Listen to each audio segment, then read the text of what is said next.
Welcome back to the show. And it's interesting, the mutual appreciation and budding bromance between King Charles and Donald Trump, well, it continues to grow.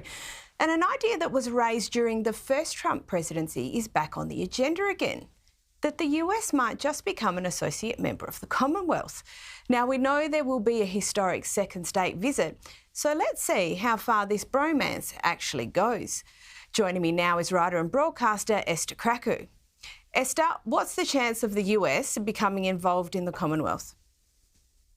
Well, this is an interesting one because this idea was actually floated during Donald Trump's first presidency and apparently received approval by the Queen at the time. Now, we know that Donald Trump is a huge fan of the monarchy. However, the way that legislation works in the US means that the president can't just decide everything.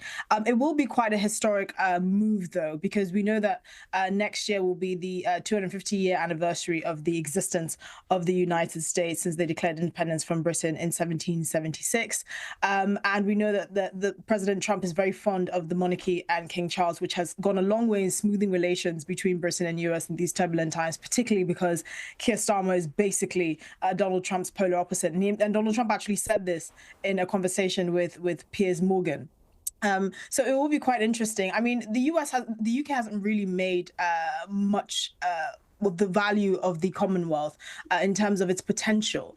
So, I mean, if the US was to join this Association of Commonwealth countries, you would have a potential market, a free trade market value of about $41 trillion compared to the EU's $17 trillion. So that actually really changes the balance of things. The last 5 countries to have joined the Commonwealth have had no historical ties to the British Empire. So it is, growing in a positive direction because it's moving more from a sort of a historical association now to a modern day association of democracies. And it would also strengthen the ties, obviously, between Britain and the US, but also more broadly English-speaking countries like Canada, like Australia, like New Zealand. So actually, economically, the potential for this diplomatic feat of nature, basically, would be quite significant. And I'm sure the EU would not be very happy about it. Now, whether the actual MAGA movement and sort of the more grassroots Republicans would approve of this is a bit different because there is something they're quite fond of the idea of their independence and the US being a very unique country in the way that it was formed.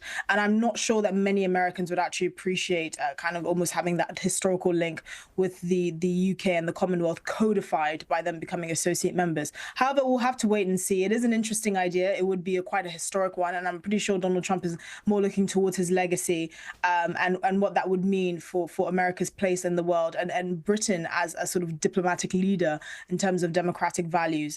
But it would be the economic and security implications that would probably be more interesting. Well, we'll have to see how that one goes, but I think it'll be very interesting. And look, again, this week we've seen some great footage and reporting from Prince William's visit to Estonia this week. What was the purpose of this trip? So the purpose of this trip was to basically show the UK's basically support of Ukraine and its allies during this war with Russia. Prince William actually visited an army base where the British troops stationed, which is about 80 kilometers from the Russian border. And he did also visit the capital, Estonia, and politicians and leading politicians in the country. And it's just basically to solidify Britain's position in the world when it comes to the Ukraine war and the fact that, Britain is leading this sort of coalition of the willing to have troops stationed, about 30,000 troops stationed on Ukraine's border with Russia once this war wraps up. And it's just kind of to send a message that Europe and Britain more broadly is not going to allow Russia's incursion into Ukraine to ever happen again. And this follows sort of the kind of diplomatic tensions between Volodymyr Zelensky and Donald Trump's White House, where the resolution of this war has been quite a bit of a diplomatic crisis. Europe is asking itself, what do we do now? What do we do if Trump decides to play hardball and we're basically left to defend our borders by ourselves?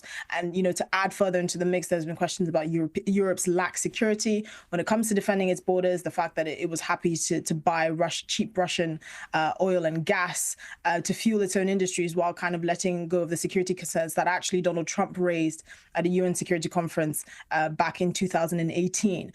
So, no one does diplomacy like the royal family, and I can't actually imagine that any other member of the royal family would have been more fitting to conduct this visit than Prince William. And it just goes to show Britain's position on this issue. And it does go a long way to say that actually, with or without the United States, Britain and Europe has a plan. Indeed.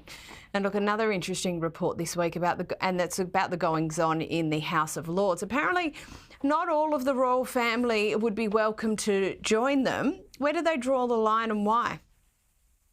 So there were sort of suggestions that you could have members of the royal family sitting in the House of Lords, because obviously to sit in the House of Lords, you have to either be a hereditary peer to be made a lord, or to have certain positions like the Archbishop of Canterbury.